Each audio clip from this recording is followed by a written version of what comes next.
അപ്പോഴും പക്ഷെ സിജോ, സ്വർണം പോയ വഴിയേത്? എവിടെയാ തൊണ്ടി മുതൽ? ദ്വാരകപാലക ശില്പങ്ങളിലെയും കട്ടിളപ്പാളിയിലെയും കടത്തിക്കൊണ്ടുപോയ സ്വർണം ഇപ്പോൾ എവിടെയുണ്ടെന്ന ചോദ്യത്തിലേക്ക്, അതിന്റെ ഉത്തരത്തിലേക്ക് എത്താൻ ഇപ്പോഴും SITക്ക് കഴിഞ്ഞിട്ടില്ല.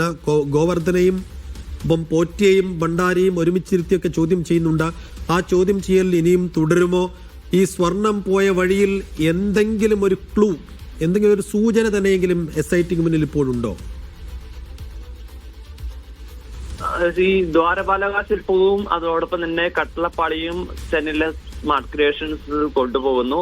അതിനുശേഷം അത് ഒരുക്കി അത് ബെല്ലാരിയിലെ സ്വർണ്ണ വ്യാപാരിയായിട്ടുള്ള ഗോവർദ്ധന് കൊടുത്തു എന്നാണ് ഉണ്ണികൃഷ്ണൻ പോറ്റി നൽകിയിരിക്കുന്ന മൊഴി. പക്ഷെ അത് എത്രത്തോളം വിശ്വസനീയമാണെന്നുള്ള കാര്യത്തിൽ ഒരു സംശയമുണ്ട്. കാരണം ഗോവർദ്ധൻ പറയുന്നത് കഴിഞ്ഞ ദിവസങ്ങളിൽ പിടിച്ചെടുത്തിരുന്ന 474 ഗ്രാം സ്വർണം എന്ന് പറയുന്നത് അത് ഒരു തത്തുല്യമായ സ്വർണമാണ് എന്നുള്ളതാണ്. അതായത് ശരിക്കും ശബരിമലയിൽ നിന്ന് കൊണ്ടുവന്ന ഒരു സ്വർണമല്ല എന്നുള്ള ഒരു കാര്യമാണ് ഗോവർദ്ധൻ പറയുകയും ചെയ്യുന്നത്.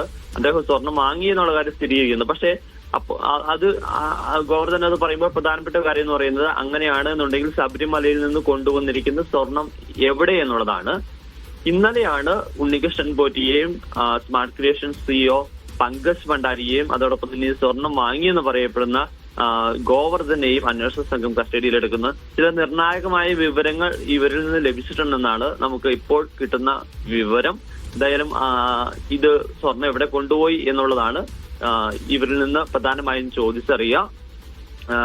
അത്തരം കാര്യങ്ങളിലേക്ക് അന്വേഷണ സംഘം കടക്കുകയാണ്. അടുത്ത ദിവസമാണ് ഹൈക്കോടതിയിൽ ഇതുമായി ബന്ധപ്പെട്ട് അന്വേഷണ സംഘം റിപ്പോർട്ട് സമർപ്പിക്കേണ്ടത്. അപ്പോൾ ഈ കാര്യങ്ങളിലടക്കം പ്രധാനപ്പെട്ട വിവരങ്ങൾ ഹൈക്കോടതിയെ അറിയിക്കാൻ സാധിക്കുമെന്നൊരു കണക്കുകൂട്ടലാണ് അന്വേഷണ സംഘം ഉള്ളത്. അത് മാത്രമല്ല, ഇതുമായി ബന്ധപ്പെട്ട് കൂടുതൽ ആളുകളെ ചോദ്യം ചെയ്യാനും കസ്റ്റഡിയിൽ എടുക്കാനുമുള്ള സാധ്യത നിലനിൽക്കുകയും ചെയ്യുന്നുണ്ട്. അത് ഈ വരുന്ന ദിവസങ്ങളിൽ ഇന്നോ അല്ലെങ്കിൽ നാളെയോ ഇതുമായി ബന്ധപ്പെട്ട് കൂടുതൽ ആളുകളെ ഇത് കസ്റ്റഡിയിൽ എടുക്കാൻ സാധ്യതയുണ്ട് എന്നുള്ള ഒരു കാര്യവും അന്വേഷണ സംഘം വ്യക്തമാക്കുകയും ചെയ്യുന്നുണ്ട്.